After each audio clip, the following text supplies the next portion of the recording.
Bonjour à tous, dans cette première vidéo, je vais vous parler du Sony A9 et de mon retour d'expérience.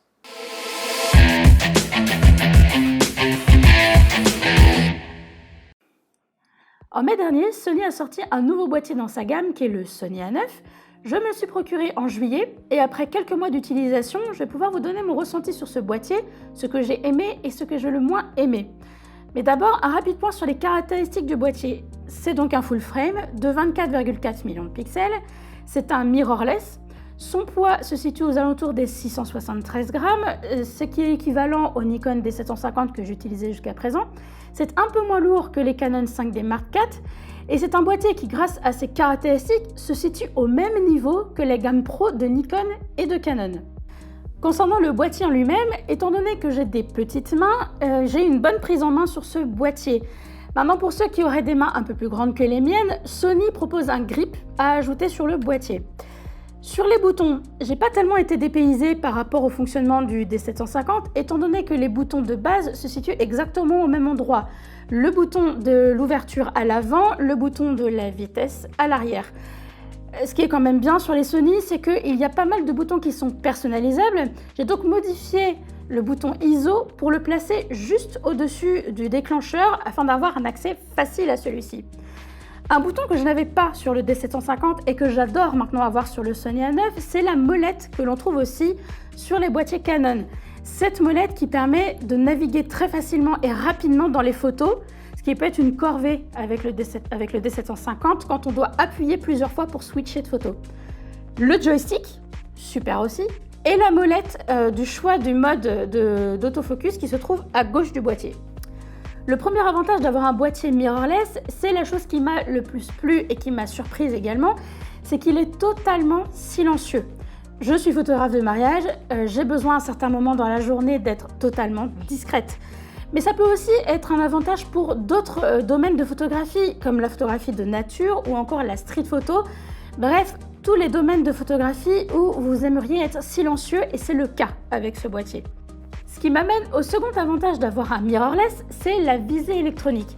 Avantage qui peut aussi être un inconvénient quand on n'a pas l'habitude de regarder dans la visée électronique, parce qu'on peut avoir un peu la sensation de regarder la vie à travers un écran comparé à la vue que l'on a dans un œilleton de réflexe.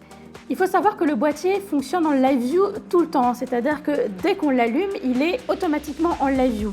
Maintenant, ce qui permet d'utiliser l'œilleton, c'est un petit capteur qui se trouve juste au-dessus de l'œilleton et qui, lorsqu'on s'approche, détecte l'œil et passe dans la visée. C'est une caractéristique à laquelle je me suis habituée très facilement, puisqu'il faut savoir que grâce à la visée électronique, on peut voir l'exposition en temps réel. Donc quand je regarde dans mon œilleton et que je m'apprête à shooter, je sais tout de suite si je suis bien exposée ou pas et je peux ajuster en conséquence. Une autre caractéristique de ce boîtier que j'ai trouvé absolument génial et qui découle du fait que ce soit un mirrorless, c'est que Sony a supprimé ce qu'on appelle le blackout. Alors, pour vous expliquer rapidement, le blackout sur un réflexe, c'est ce centième de seconde du claquement du miroir lorsque l'on déclenche. Aujourd'hui, les mirrorless, et notamment le Sony A9, sont capables de supprimer ce blackout.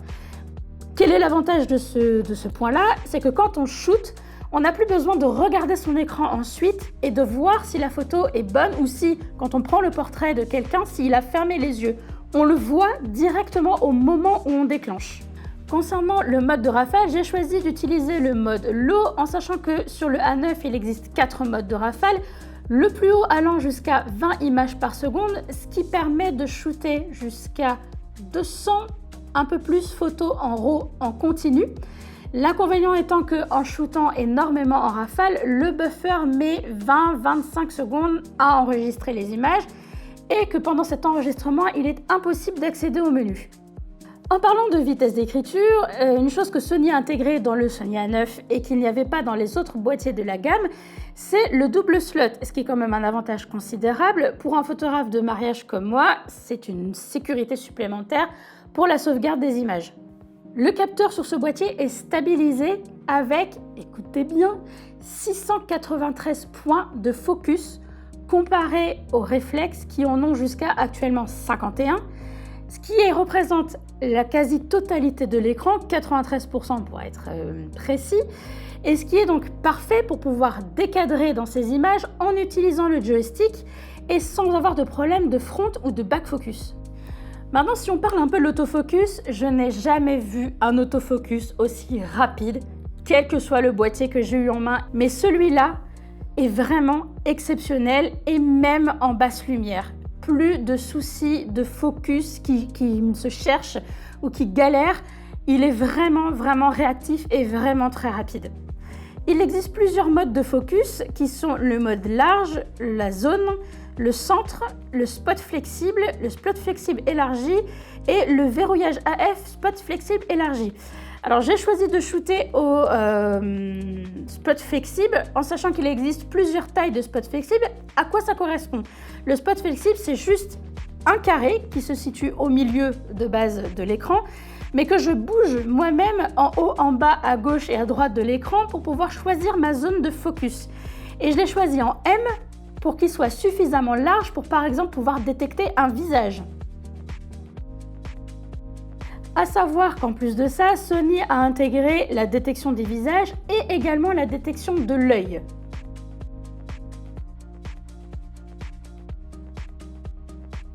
Autre bonne surprise, c'est la gestion des basses lumières couplée à la montée en ISO, puisque la plage classique du boîtier s'étend jusqu'à 25 600 ISO. Maintenant, pour mes photos de soirée, j'ai testé des photos de soirée sans flash et j'ai pu monter jusqu'à 12 600 ISO et avoir des photos qui soient totalement exploitables. Pour vous faire une comparaison entre les réflexes et les mirrorless, il faut savoir qu'aujourd'hui sur mon D750, du fait qu'il est un miroir, j'étais limitée en termes de vitesse au 4 millième. Sur d'autres boîtiers, ça peut monter jusqu'à 8 millième.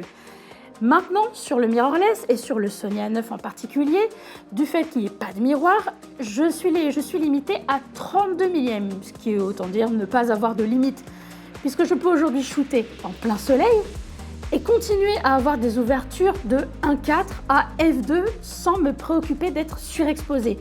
Et ça, c'est quand même un truc assez dingue. Autre point de comparaison entre les mirrorless et les réflexes, et qui a été un point noir pendant longtemps pour toutes les gammes de mirrorless, c'est l'autonomie. J'ai un exemple concret, Jérémy travaille avec la gamme A7 de chez Sony, et lui, il doit se balader avec 20 batteries pour faire un reportage. Aujourd'hui, ça n'est plus nécessaire. Il faut savoir que moi j'ai 2 batteries et que concrètement sur une journée de mariage, j'utilise ma première batterie du matin, disons 10h jusqu'à 20h, et que seulement à partir de 20h, j'utilise ma deuxième batterie pour terminer la journée. Grosso modo, ils ont multiplié par 2 l'autonomie de leur batterie, d'ailleurs ça se voit sur la taille des batteries en elles-mêmes, et c'est ce qui fait aussi que les boîtiers sont un petit peu plus gros par rapport aux anciennes gammes de boîtiers de chez Sony.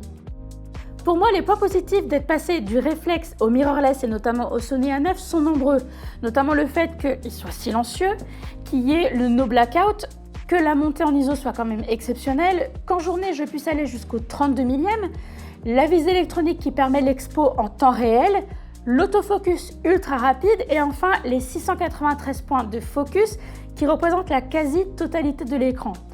Mais pour moi, il y a quand même 3 points faibles au Sony A9. Le premier étant pour la vidéo.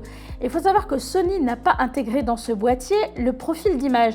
Il n'y a ni S-Log 2, ni S-Log 3, ni profil signé.